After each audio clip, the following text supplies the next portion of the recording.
tem achado a sua bagagem pesada demais? Você tem achado a sua mala pesada demais nessa jornada chamada vida?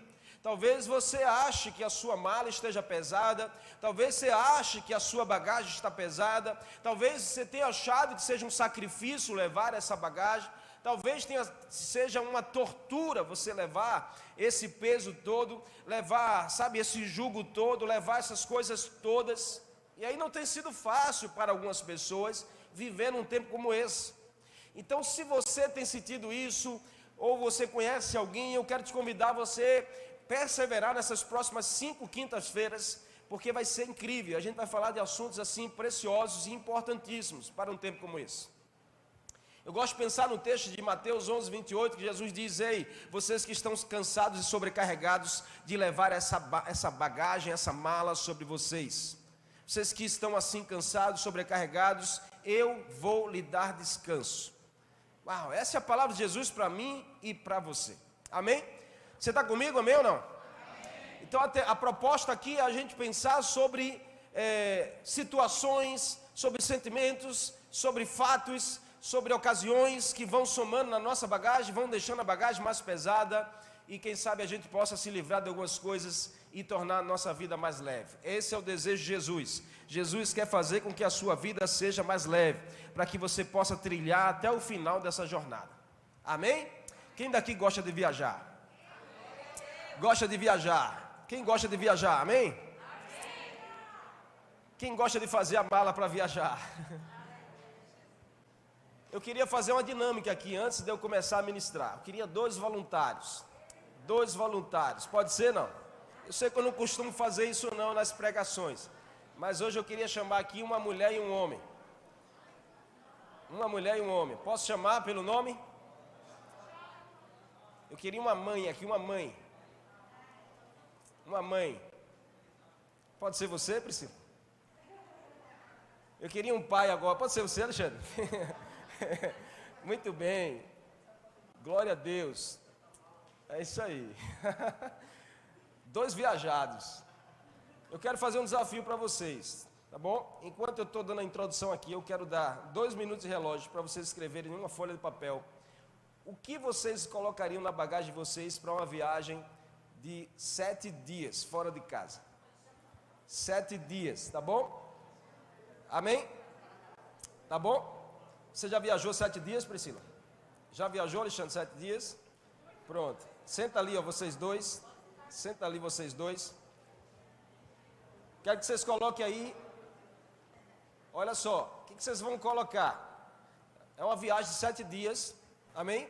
Olha para cá assim, ó. Uma viagem de 7 dias. Eu não estou dizendo se é frio ou se é calor onde vocês vão. É 7 dias que vocês vão passar fora de casa, certo? E aí vocês vão levar as crianças. O que vocês vão botar na mala de vocês, tá bom? Amém? Vou dar 2 minutos de relógio. Escreve aí tudo que você agora não pode olhar um para o outro não, viu? Ok? Está muito juntinho vocês aí, né? Separa um pouquinho, para não filar. E eu pergunto a você que está aqui me ouvindo, o que você colocaria na sua mala para uma viagem que você vai fazer 7 dias fora de casa?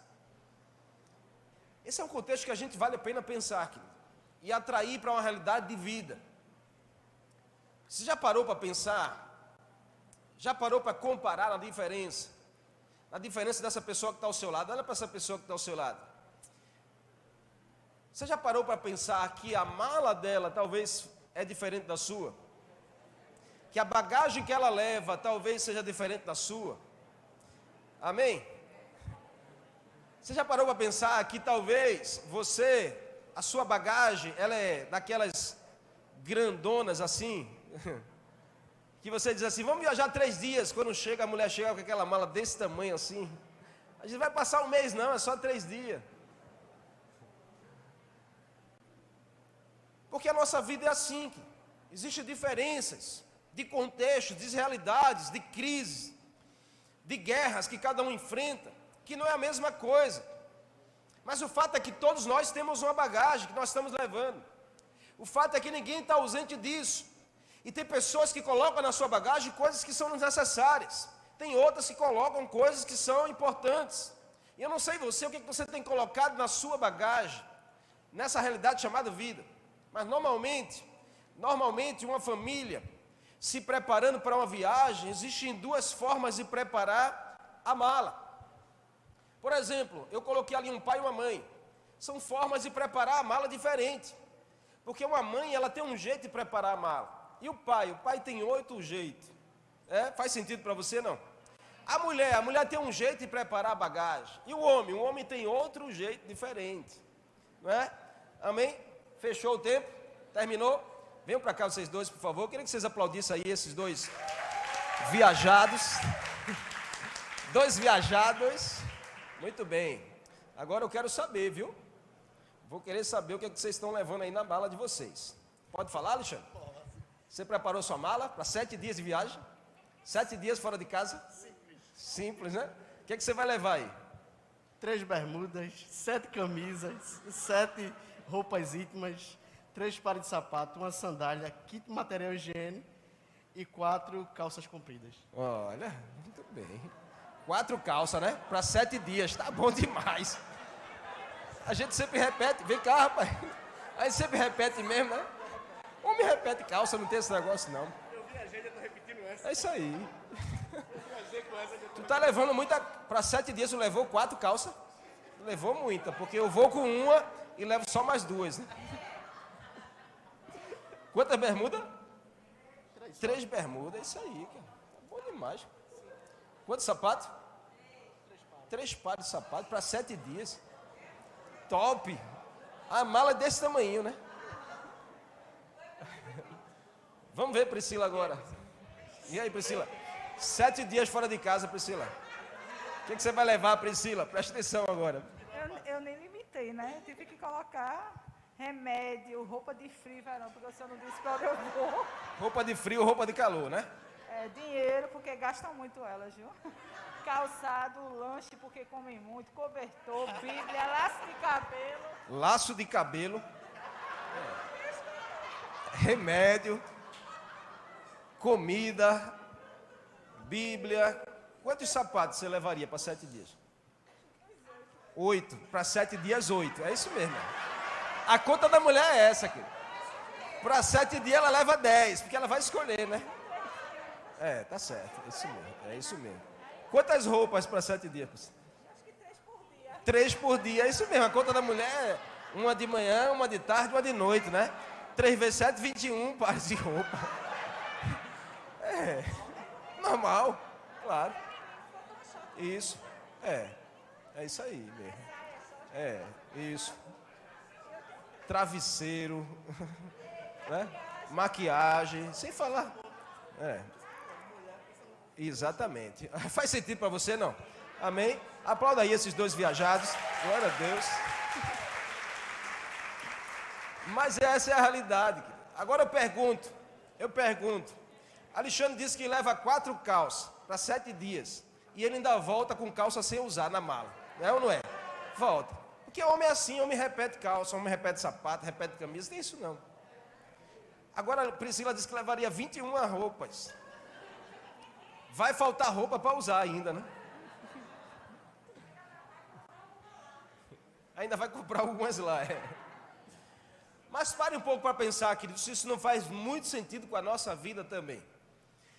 Talvez a Priscila e o Alexandre levariam coisas na mala que voltaria sem usar.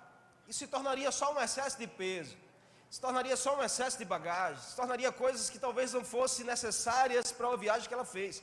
Quantas vezes eu não já viajei na minha mala, e eu sou muito simples na mala também, eu sou assim, tipo Alexandre, quando a gente prepara a mala, vamos viajar, vamos para São Paulo. Quando eu vejo a mala dela desse tamanho, a minha desse tamanho, o homem sempre aceita, por quê? Porque o homem acaba que vai ter que levar também a mala pesada da mulher, faz parte, né?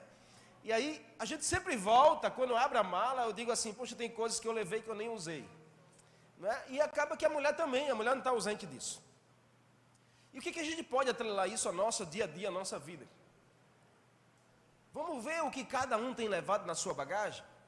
Vamos ver o que você tem atrelado e colocado dentro da sua mochila, dentro da sua mala, no seu dia a dia. Coisas como, por exemplo, culpa demais. Tem gente que tem levado culpa na sua bagagem. E é uma coisa desnecessária para o seu dia a dia. Você não vai usar em lugar nenhum. Mas você teima em colocar dentro da mala como uma preocupação de um dia você poder usar. Ansiedade são coisas que as pessoas vão levando na sua bagagem, que não precisa você usar, é uma coisa desnecessária. Medo, remorso, solidão, incredulidade, são coisas que a gente vai levando na nossa bagagem, que a gente acaba que não usa nessa jornada, nessa viagem que Deus tem nos permitido viver. Isso pode estar trazendo peso para a sua vida e com certeza está atrapalhando você de chegar ao seu destino. Tem coisas na nossa bagagem que atrapalham a gente chegar bem na nossa viagem. Não vai somar, vai atrapalhar. E aí a gente precisa pensar sobre isso. Durante essa nova série de mensagens, a gente quer estudar junto com você coisas que serão tratadas na nossa realidade de vida, para que a gente possa deixar algumas coisas que são excessos da nossa bagagem, que não nos pertencem. E aí a gente possa viver uma vida mais leve em Cristo. A gente possa viver uma vida mais proveitosa no Senhor nessa geração. Você tem um propósito de vida, então faça a sua vida valer a pena. A vida é tão curta para ser pequena demais. Olha para essa pessoa e diga assim: você tem um propósito grande, então faça a sua vida valer a pena. Viva coisas grandes em Deus. Não aceite viver de qualquer jeito. Não aceite viver uma vida rasa, uma vida pequena.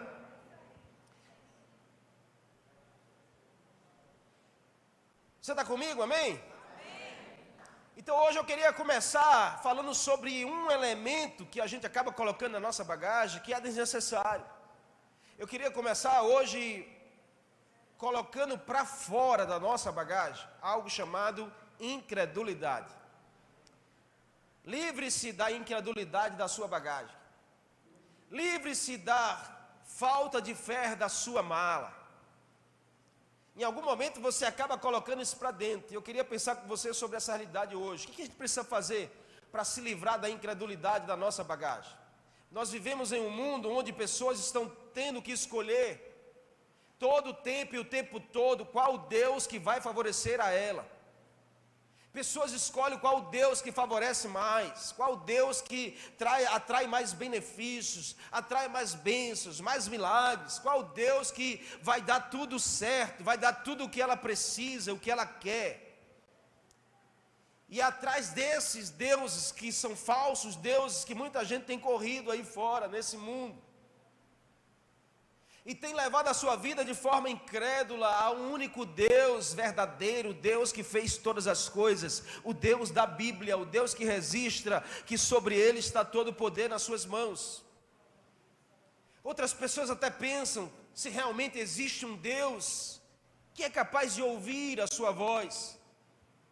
Mas a grande verdade é que esse Deus, ele é real. Esse Deus é verdadeiro. E ele é bom, não porque ele pode nos dar alguma coisa, ele é bom simplesmente pela sua natureza, porque Deus é bom. E eu não sei se você sabe, mas a Bíblia mostra que a incredulidade é um dos maiores empecilhos para uma vida de conquista, para uma vida de milagre, para uma vida de realizações, para uma vida de êxito, para uma vida de fé, para uma vida de salvação, para vermos o Senhor agir, para vermos milagres acontecerem. Incredulidade é a grande ferramenta que tem afastado as pessoas do propósito de Deus nessa geração. Incredulidade, ela vai mais do que a falta de fé. Incredulidade é uma recusa. É você recusar reconhecer, é você recusar acreditar que existe um Deus, é você recusar acreditar, sabe, na essência da igreja, na realidade da igreja, na importância da igreja, na vida das pessoas com Deus, é você recusar acreditar que Deus pode fazer um milagre, é você recusar que Deus pode mudar essa história, é você recusar que Deus pode curar essa pessoa. Incredulidade é recusa, porque fé todo mundo tem, mas pode estar a fé no Deus errado. A sua fé pode estar no Deus errado. Crer, até o diabo crê em Deus.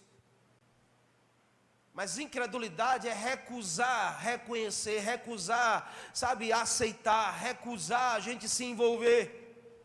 E olha, a fé em Deus, no Deus da Bíblia, é essencial para a vida com Deus. Nós só acessamos os lugares em Deus através da fé. A Bíblia diz em Hebreus capítulo 11 que sem fé é impossível você atrair a presença de Deus. Sem fé é impossível você agradar a Deus. Sem fé é impossível você mover Deus na sua direção. Então, livre-se de toda a incredulidade da sua vida. Eu não sei o que tem, inspirado você ou tem atraído você para realidades de incredulidades em alguma área da sua vida, mas livre-se enquanto é tempo. Porque a incredulidade gera peso na vida. Incredulidade gera, desgaste na vida. Incredulidade leva você a desistir da sua própria vida. Pessoas desistem de viver pela falta de fé, pela incredulidade, por recusar de reconhecer que Deus tem um propósito, que Deus tem uma vida melhor, que Deus tem um destino para lhe dar. E as pessoas aí cada vez mais desistem de viver e se entregam aos vícios, se entregam a esse mundo que não tem nada para oferecer. Diz essa pessoa assim com muito amor que você tem no coração por ela. Diga assim: está na hora de você se livrar da incredulidade. Diga a ela assim: livre-se da incredulidade enquanto é tempo. Para de ser desconfiado demais. Ei, homem, pare de ser desconfiado demais. Desconfiança é um nível de incredulidade. Porque a gente pensa que incredulidade só tem a ver com religiosidade. A incrédula é quem não vai na igreja. Não, tem muita gente dentro da igreja que é incrédula. Não se espante não. Você tem que colocar sua fé no Deus certo. Tem que colocar sua fé no lugar certo. Então ajuste a sua fé, que toda incredulidade vai sair da sua vida. Então para de desconfiar demais, para de duvidar demais. Existem níveis de incredulidade. A desconfiança é um nível, a dúvida é um nível, o descrente é um nível, desajustado é outro nível. Então trate com isso de forma séria, porque a incredulidade é mais perigosa. O nível de incredulidade que te faz recusar de aceitar a verdade é um perigo para a sua vida. E eu queria pensar com você sobre 3 textos aqui da Bíblia para a gente aprender junto como vencer esse nível de incredulidade. Acredite, diga assim, eu venço a incredulidade crendo num Deus verdadeiro.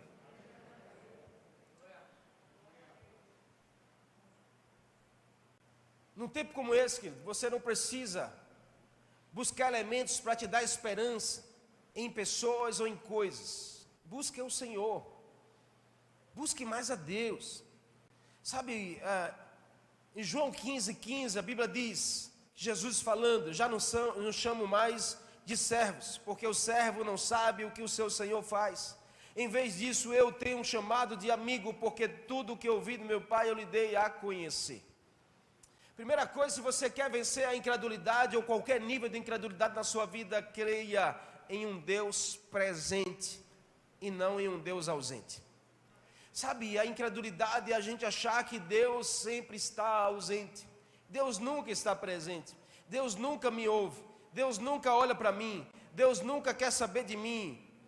Cuidado com esse nível de incredulidade que você vai colocando na sua bagagem, vai levando ela dia a dia, e isso vai levando a tua vida cada vez mais a ser vivida de forma medíocre, vivendo de qualquer jeito, vivendo num plano que Deus não projetou para você. E você vai abortando os sonhos de Deus para você. Você vai abortando os planos de Deus para a sua vida e para a sua família. A primeira coisa a ser afirmada é que Deus está ao nosso lado 100% do tempo. Jesus prometeu isso, que o Espírito Santo estaria conosco até a consumação dos séculos. E não é por um momento, não é em um dia, não é em um lugar. Ei, escute, o Espírito Santo não está com você aqui dentro dessas 4 paredes apenas. Não é num culto de quinta-feira ou num culto de domingo. Ele está com você 100% do seu dia. Você precisa crer nisso, que Deus é um Deus presente em todo o tempo. Não um Deus ausente jamais. Ele nunca se afastou de nós, por mais que nós, por vezes, nos afastamos dele. Por mais que pessoas se afastem do Senhor, Ele jamais se afasta da sua criação. Ele sempre está nos esperando de braços abertos. Não sei se você lembra da passagem do pai do pródigo, do filho, em que estava sempre esperando seu filho ali na varanda.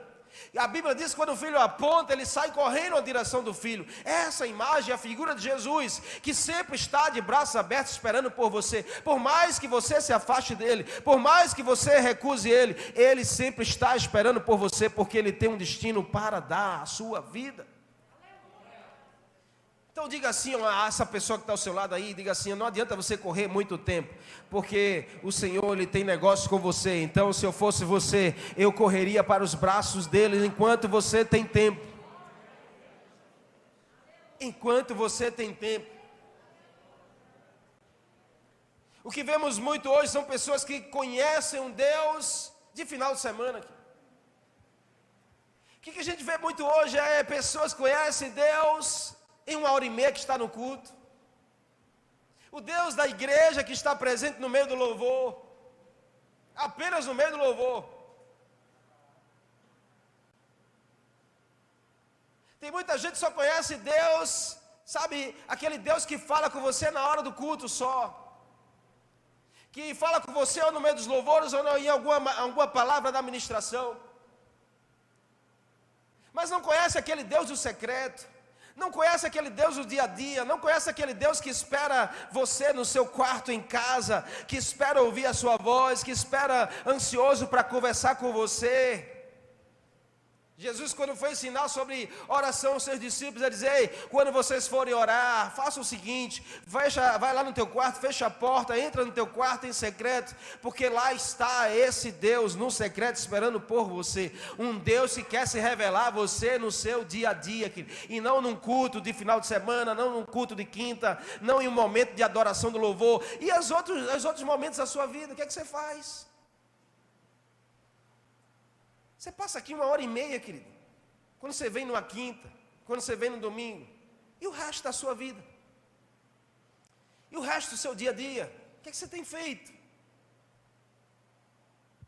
Tem buscado conhecer esse Deus no seu secreto?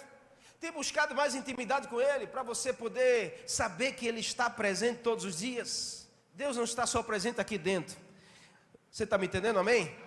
Deus não está só presente aqui dentro dessas 4 paredes. Ele está aqui se manifestando, e glória a Deus por isso. Quando a gente sai daqui, querido, isso aqui é só um galpão vazio. Nada muda. O que faz esse galpão se tornar o templo da presença do Senhor somos nós reunidos, que aí Ele se manifesta, aí Ele está presente. Sabe por quê? Porque Ele quer se dar a conhecer a você. A única coisa que faz Deus descer aqui à terra é para fazer-se conhecido por você. Porque é um Deus de relacionamento. Deus quer se relacionar com você para que você saiba que Ele está presente todos os dias, em todo o tempo com você. É 100% com você. Deus não é 90%, Deus não é 99%, Deus é 100% com você. Mas será que você é 100% com Ele? Muitas pessoas possuem um contato, e o único contato com Deus apenas aos domingos, ou durante simplesmente uma reunião, e o resto da semana esquece que Deus está ali. O resto da semana nem lembra da vontade de Deus para a sua vida. Usando Davi como exemplo, que foi um homem segundo o coração de Deus, a Bíblia diz. Em cada decisão, em cada atitude, Davi buscava agradar a Deus. Era diário, era dia a dia, era em todo o tempo. Deus estava com Davi o tempo todo, e todo o tempo. Por quê? Porque Davi estava com Deus. Deus estava com Davi, por quê? Porque Davi estava com Deus. Deus está com você, sabe por quê? Porque você precisa estar com Deus.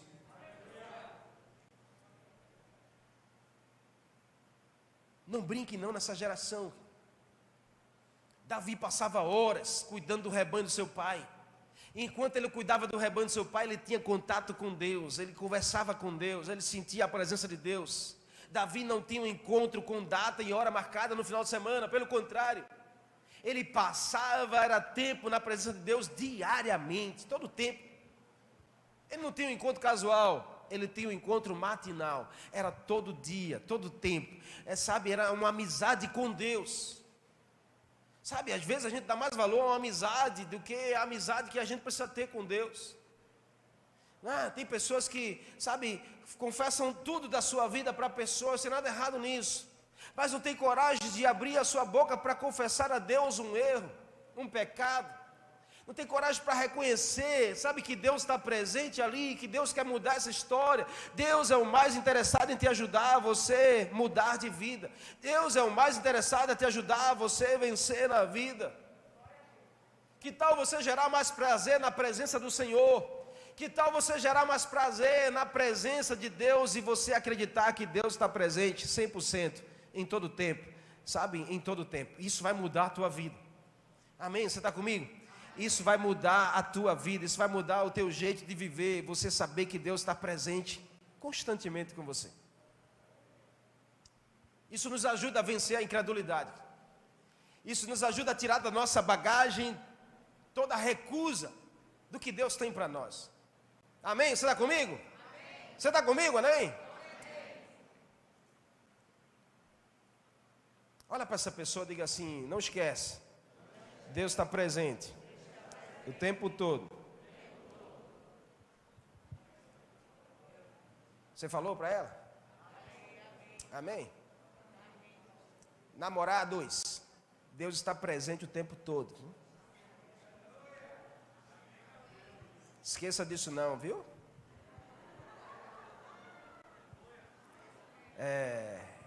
Você pode se livrar da presença do pai e da mãe dela, mas da presença de Deus não. Cuidado como você está namorando, viu?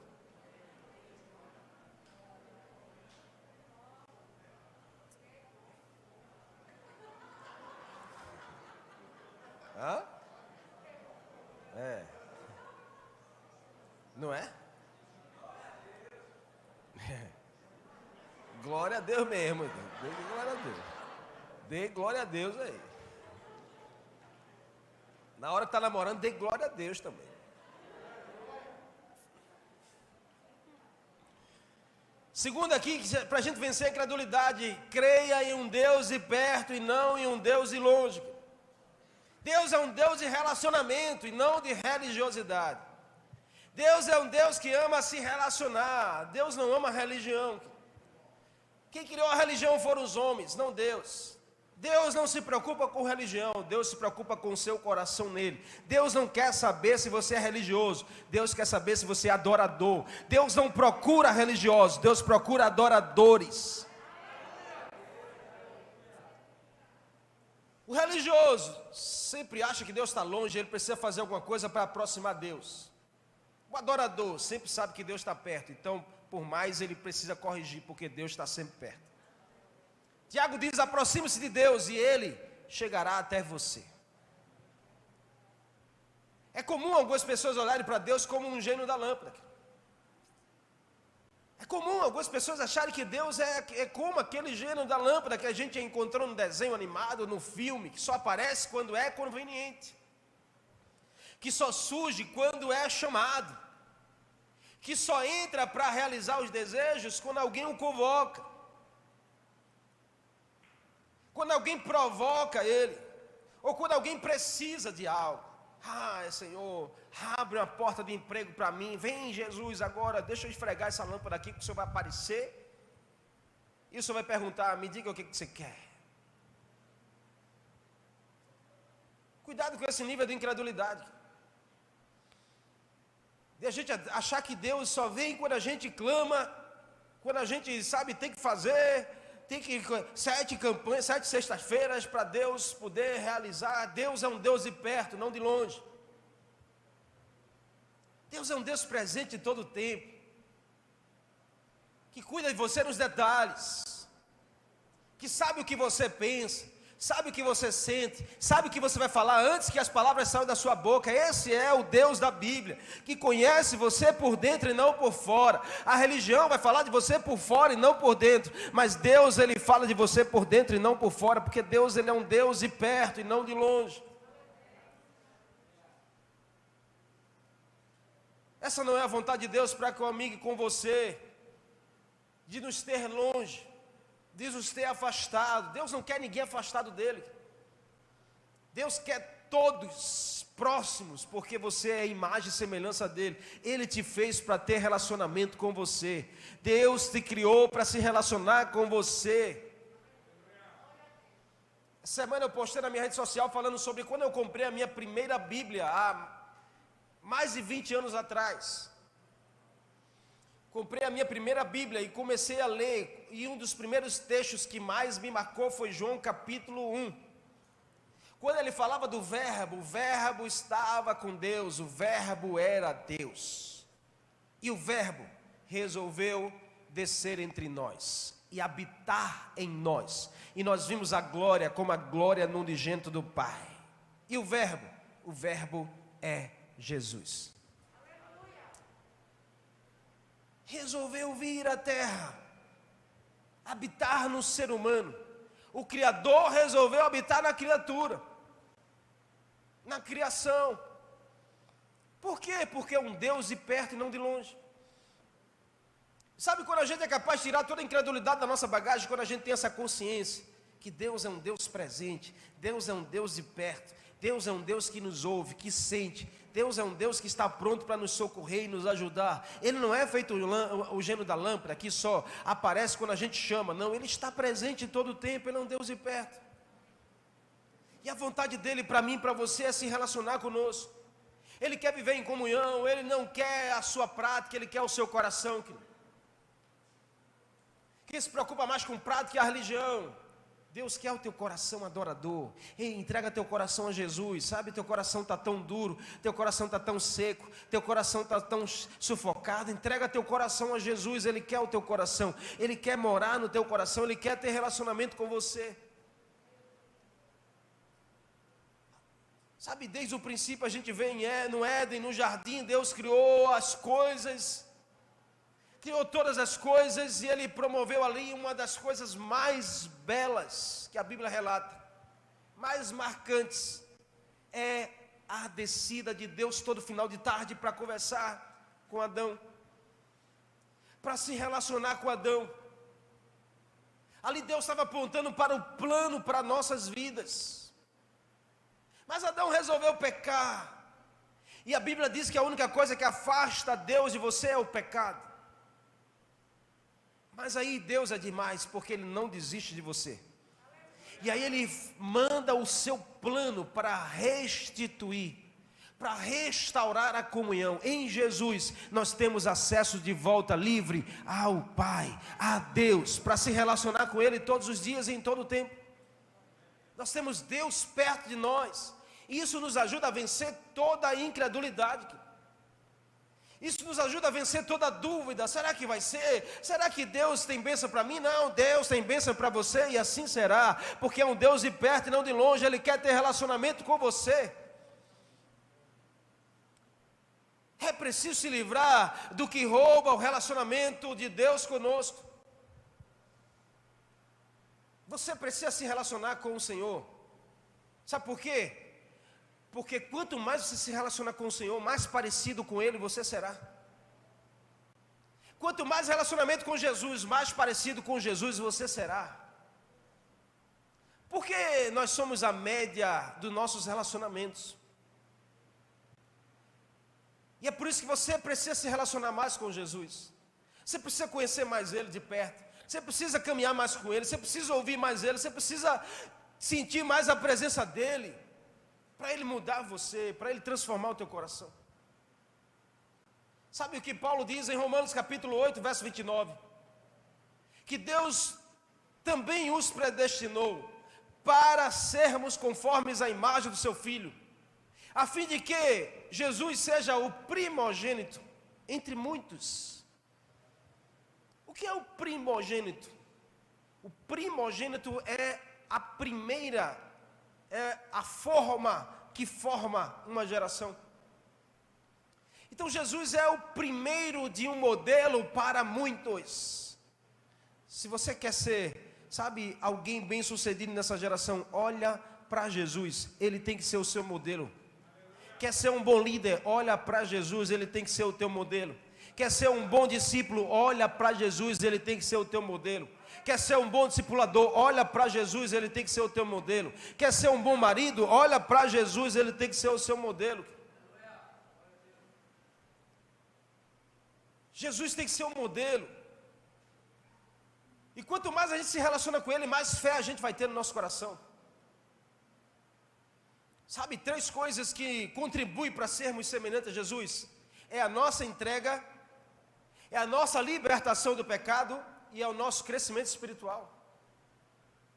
Nós precisamos viver essa história hoje, rápido, para deixar a nossa bagagem mais leve, para a gente arrancar toda a incredulidade que gera, sabe, que gera cansaço, gera fadiga, gera desânimo. Tem tanta gente desanimada da igreja, sabe por quê? É a incredulidade que tem alcançado o seu coração. Não tem nada a ver com a igreja, nem com pessoas. Você tem que cuidar do seu coração. Você está comigo? Amém? Cuide do seu coração. Cuide da sua bagagem. Deixa de lado, livre-se de coisas que não são necessárias para a sua vida. Como sentimentos, como ressentimentos, como pensamentos equivocados. Escolha hoje se livrar da incredulidade se relacionando com Jesus. Ele vai te ajudar tanto. Ele vai te fortalecer nas suas fragilidades. Naquela área que você é mais frágil, Ele vai te dar força para você vencer. Se relacione com Jesus. Busque a Ele, amém? E Jesus não está longe, Jesus está pertinho de você. É só você buscar a Ele em qualquer lugar. Não precisa ser só aqui dentro. Sabe, no caminho da sua casa, na sua casa, no seu ambiente de trabalho. Aonde você estiver, você pode chamar, conversar com Ele. Ele está presente bem pertinho de você em todo o tempo. Namorados, vai namorar, chama Jesus para sentar no meio. Hoje eu estou pegando no pé dos namorados. Chama Jesus para sentar no meio. Ah, não, pastor, peraí, tem graça não. Tem graça não? Jesus é engraçado também.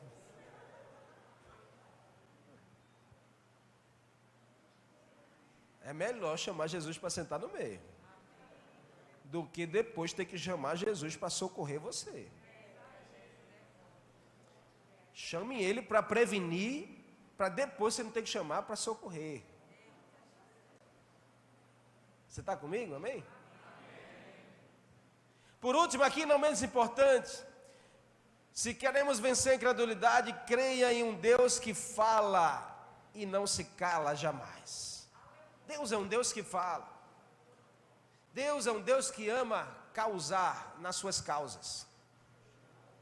Deus é um Deus que ama falar para você, declarar de forma bem audível para você ouvir e entender.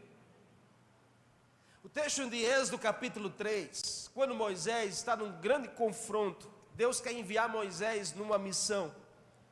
E Moisés fica lá no questionamento com Deus. Eu não vou conseguir, eu não sei falar, como eu vou fazer, quando eu chegar lá? Aí o texto diz assim, Moisés perguntou, quando eu chegar diante dos israelitas, e lhe disser, o Deus dos meus antepassados me enviou a vocês.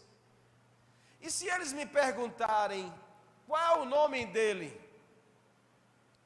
Aí Moisés diz a Deus, o que é que eu vou dizer quando eles me perguntarem qual é o nome dele?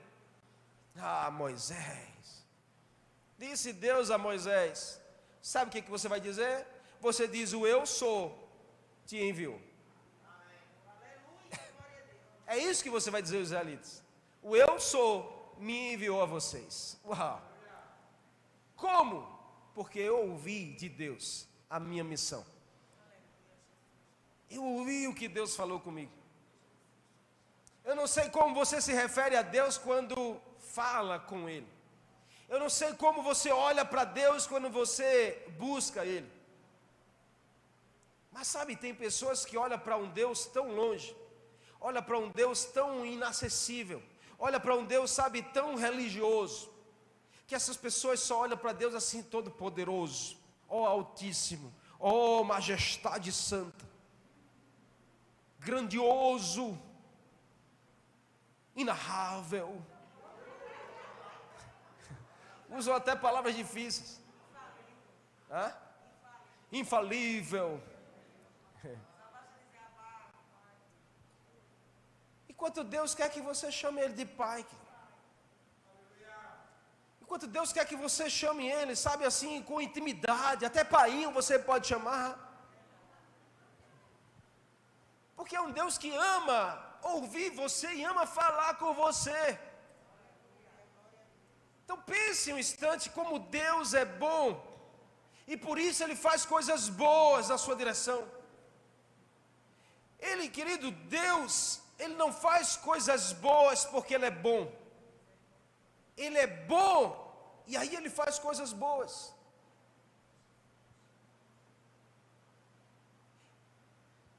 Você precisa olhar para Deus assim. Um Deus que continua a falar com você o tempo todo.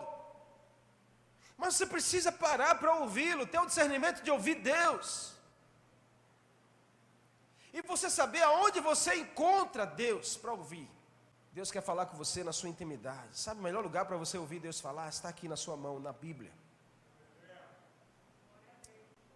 Escute Deus. Aqui é a voz de Deus para a sua vida. Cada palavra dessa é Deus falando para você.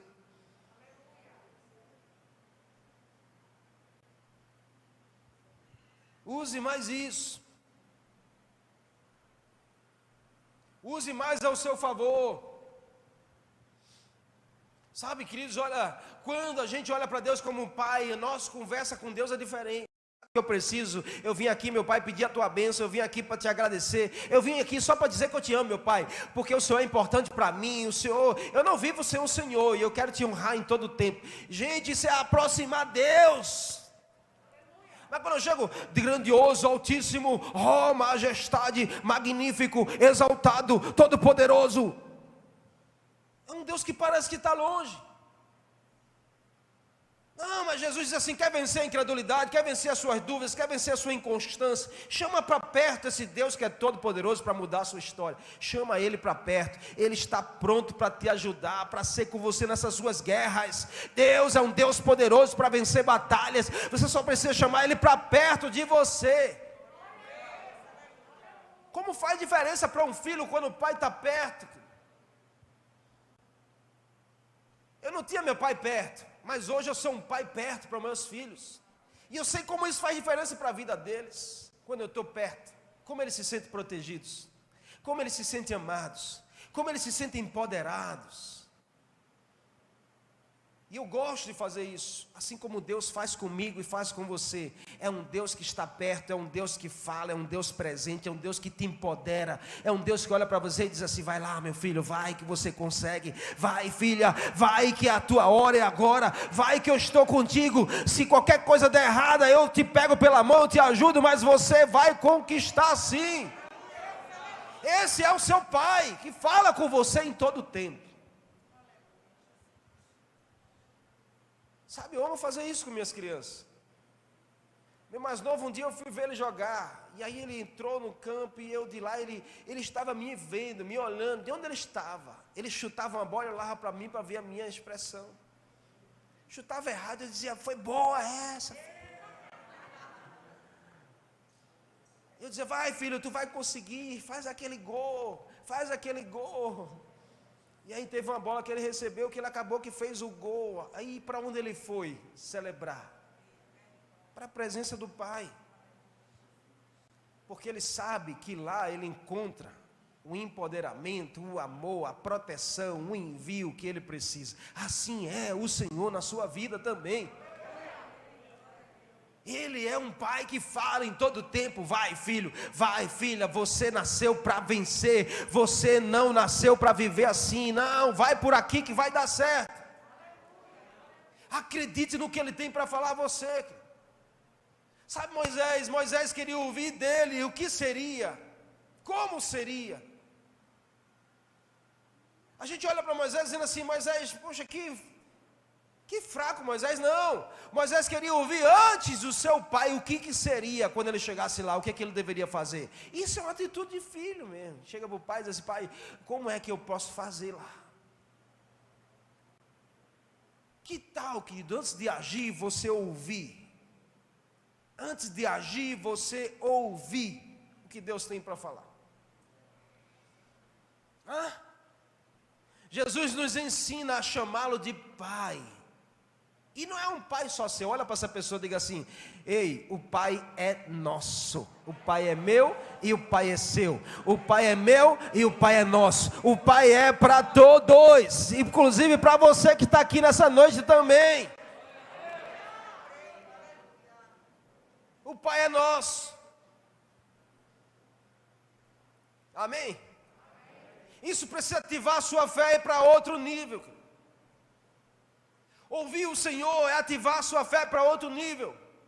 Não ficar duvidando, mas permanecer afirmando: o Senhor está comigo, Ele é o meu Pai, Ele me dá força, Ele tem o que eu preciso, Ele já conquistou por mim naquela cruz tudo o que eu preciso. O meu Pai, você é o dono do mundo? Não, eu sou filho daquele que é dono de todas as coisas.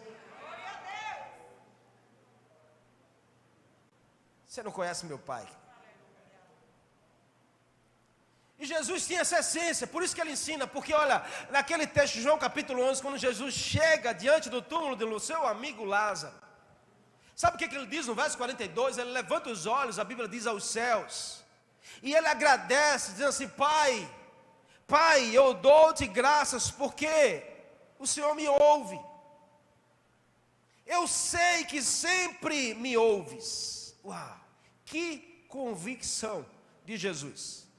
Eu sei que Ele sempre me ouve. Ei, diga isso aí para você mesmo: eu sei que o Senhor sempre vai me ouvir, não importa a circunstância. O ouvido do Senhor está atento ao que você fala. Sempre Ele vai te ouvir.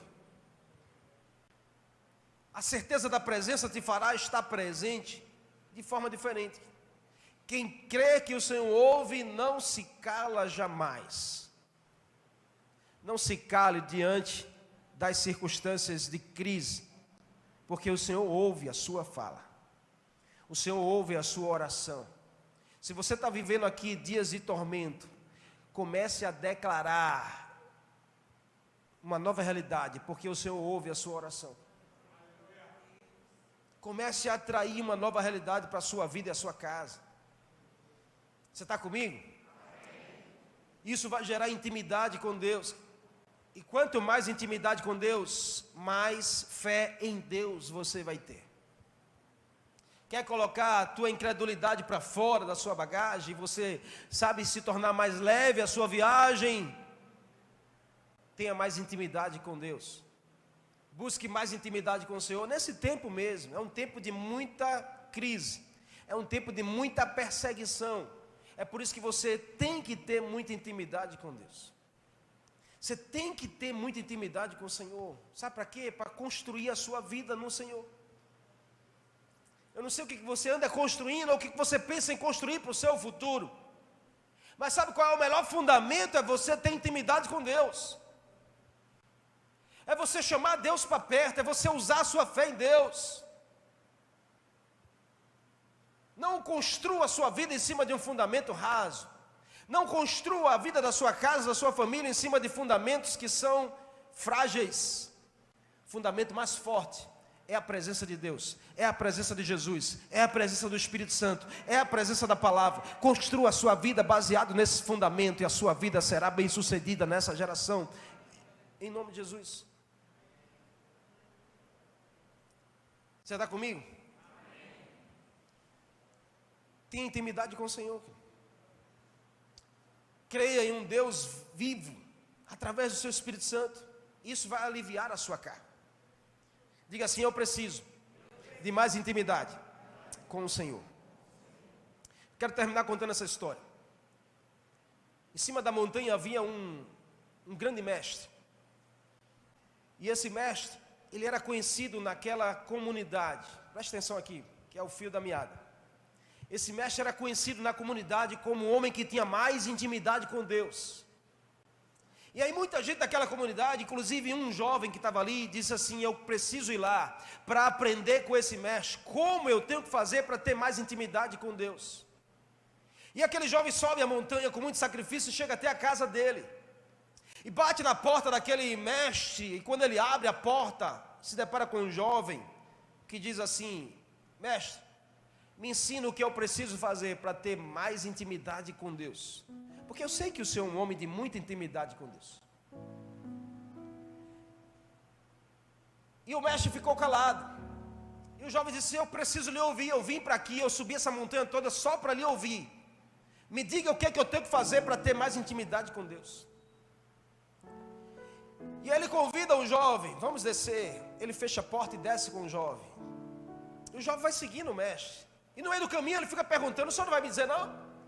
O senhor não vai dar uma palavra? E o mestre, emudecido, vai descendo de montanha abaixo. Quando chega na beira de um grande rio, o mestre convida o jovem a entrar no rio, sem dar uma palavra. E eles vão entrando, e a água que estava no tornozelo, ela passa para o joelho. A água que estava no joelho passa para a cintura. Quando a água já está acima da cintura, o mestre para. Chama o jovem para perto e diz assim: mergulhe nessas águas. E aí o jovem mergulha. Quando o jovem mergulha, o mestre simplesmente pega a cabeça dele e segura a cabeça dele dentro d'água. E segura. E aquele jovem querendo se levantar e ele insistindo. E o jovem querendo se levantar e ele insistindo por um bom tempo, segurando. O jovem já estava se debatendo na água e ele segurando. Quando ele percebe que o jovem já estava prestes a morrer, aí ele solta. O jovem sobe naquele desespero de puxar o ar. Olha nos olhos do mestre e diz assim: o senhor quer me matar? Que história é essa? Eu vim para aqui para o senhor me ensinar a ter mais intimidade com Deus, que eu preciso fazer, e o senhor quer me matar aqui afogado? Ele disse: não, agora eu vou te ensinar. Você quer ter mais intimidade com Deus? Você precisa buscar a Deus como você teve que buscar o ar. Quando você sentir desejo de buscar Deus como você sentiu o desejo de buscar o ar, porque senão você ia morrer, aí você vai começar a ter mais intimidade com Ele. Aí você vai saber o que é esse Deus de verdade. Aí você vai sentir na sua vida o poder que esse Deus tem. Sabe, queridos, talvez está na hora de eu e você buscarmos esse Deus como a gente precisa do ar para vivermos. E a gente declara assim: Senhor, eu vou construir a minha vida em Ti.